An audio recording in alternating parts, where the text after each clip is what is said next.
Alright guys, welcome back to another Football Manager 2019 video. This is going to be the first experiment video that I've done since this game came out. It's been almost out for 3 or 4 months now. You might be thinking, what the hell has took me so long?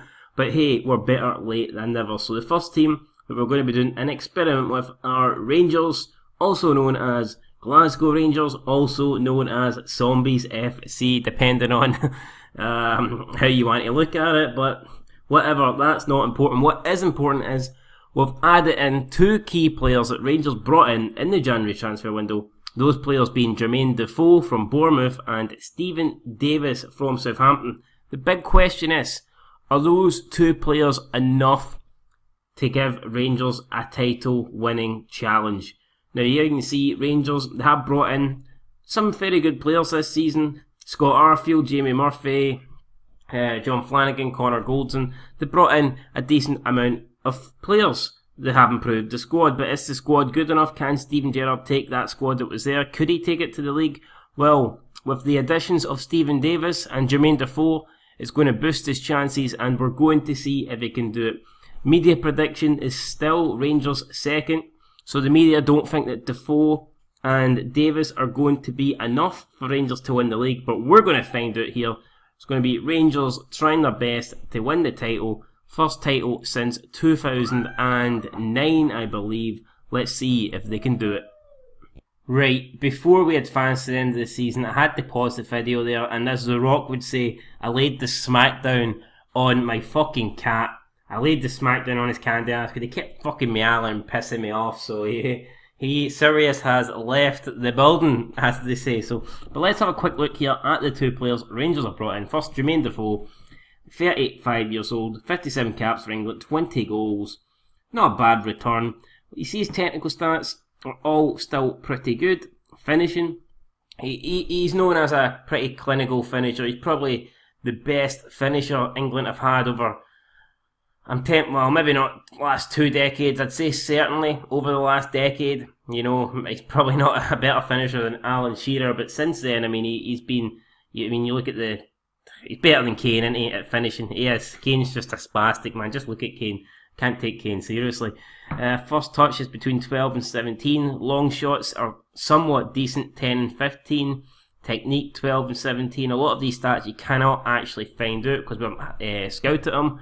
But we won't worry about that just yet. His mental stats all appear to be good. You can see they're between like the mids and kind of higher teens here. Physicals, balance 15 to 20. Natural fitness 15 to 20. He has lost a bit of pace, obviously getting older. But he's still going to be a good player. He'll still be one of the top strikers in the SPL. And we'll see what his chances are of helping Rangers. As for Stephen Davis, slightly younger than Defoe. I think Davis back to Rangers is a wee bit controversial. A lot of Rangers fans, they're happy at getting, the former player back. It's definitely an improvement on the squad that Rangers have, but at the same time, I still don't think a lot of people have forgiven him for leaving Rangers back when they got demoted. Although, to be honest, a player of Stephen Davis' quality, you can't really blame him for not wanting to play in the lowest division of Scottish football. So I don't really blame him for leaving. It wasn't really his fault what happened. He can't really help it. It's not his fault that the club got, fucking put down to the last division. So can you blame Davis for leaving? Not really. Can you maybe say he should have had loyalty? Perhaps, but there was a lot of players that left. It just wasn't Stephen Davis. But anyway, let's have a look at Stephen Davis. The one thing I did notice is once I moved him from Bournemouth to Rangers, his value dropped immediately from 6 million down to 3.7. So there's definitely an agenda here. There's definitely a bias towards Scottish football. We know this in real life. You look at the players that leave the Scottish Premier League and they go out, they go for peanuts basically. Yet when they're in the Premier League, they're worth millions. Like Andy Robertson, I know he's improved since he left Dundee United, but my point is, he left Dundee United for peanuts.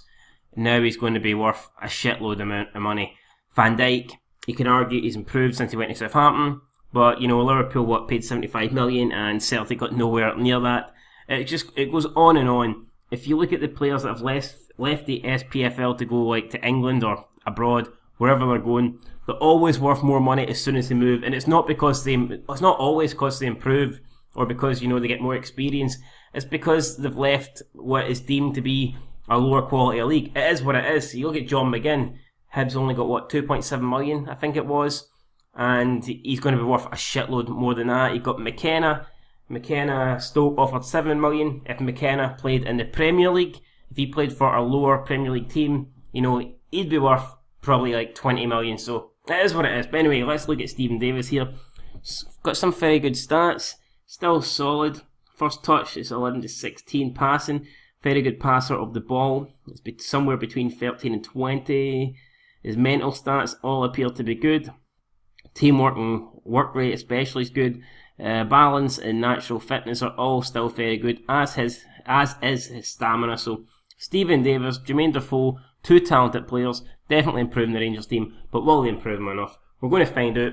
So what I'm going to do is we're going to skip until the 1st of January. We'll have a look at the league table. We'll have a look at the stats of Stephen Davis and Jermaine Defoe. We'll make a prediction from there whether we think Rangers will go on to win the league title, and then we'll advance to the end of the season and we'll see if Davis and Defoe got the job done. Double D's.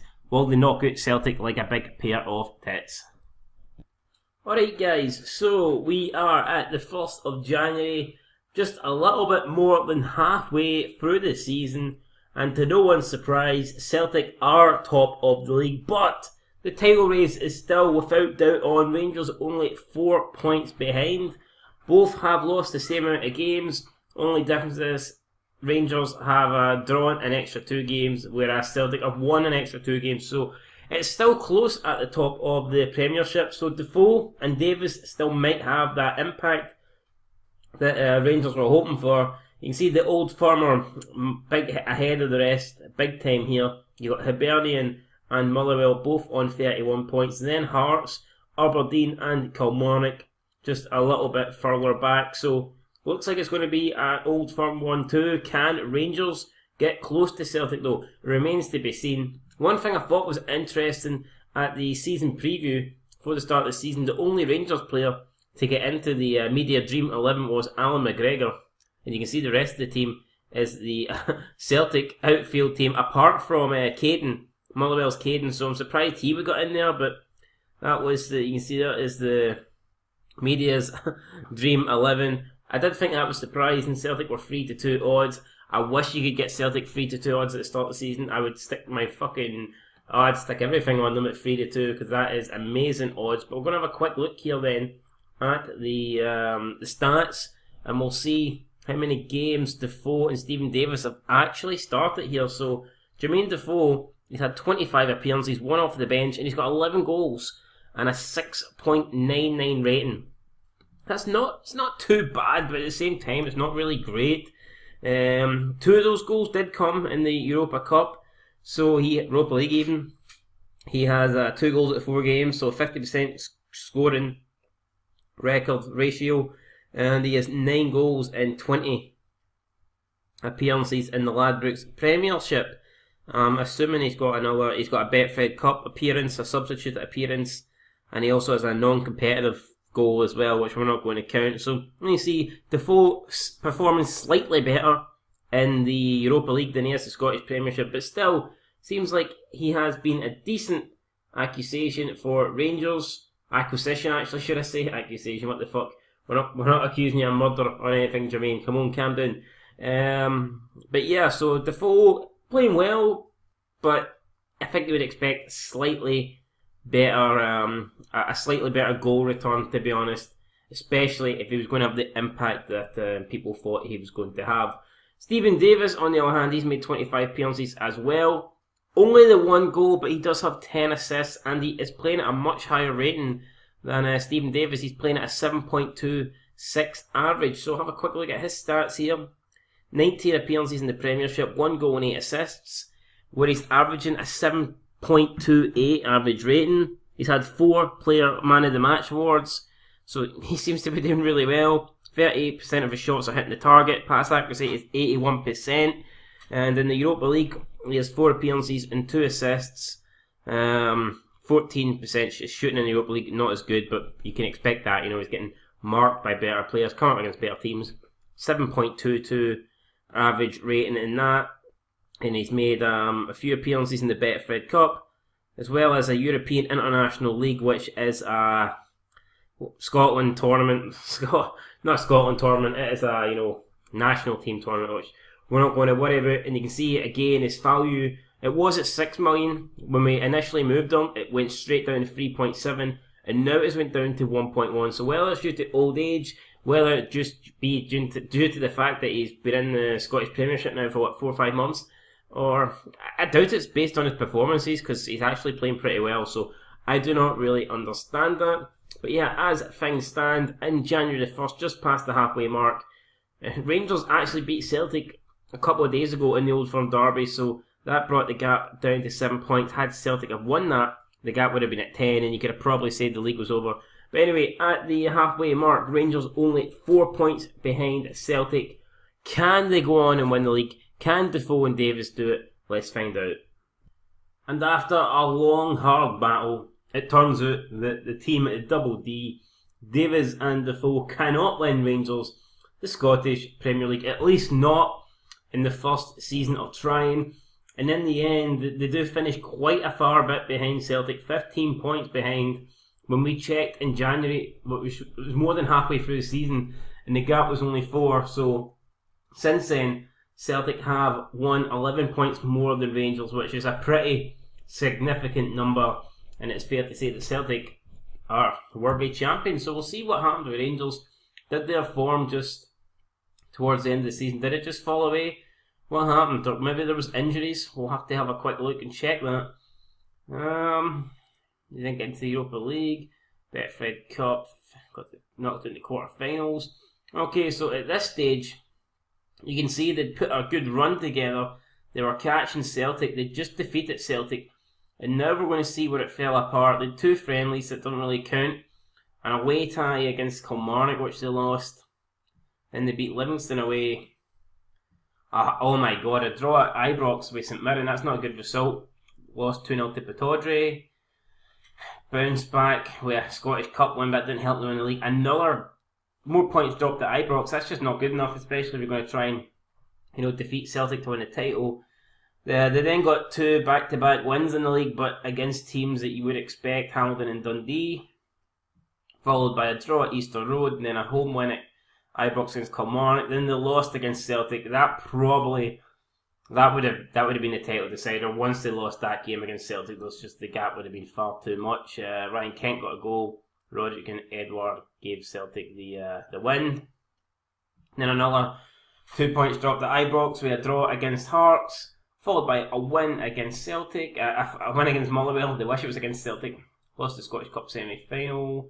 And then in the split, they had 2 solid wins against Kilmarnock and Motherwell, followed by a draw against Celtic. And then ending the season in disappointing fashion with 2 defeats against Hearts, and then the home tie at Ibrox against Aberdeen. So all in all, not a great season for Rangers. Didn't make it to the final of any of the cups. Didn't make it to the group stage Europa League. They finished second, but in the end they were quite a far bit away from Celtic. So overall, Defoe and Davis coming in.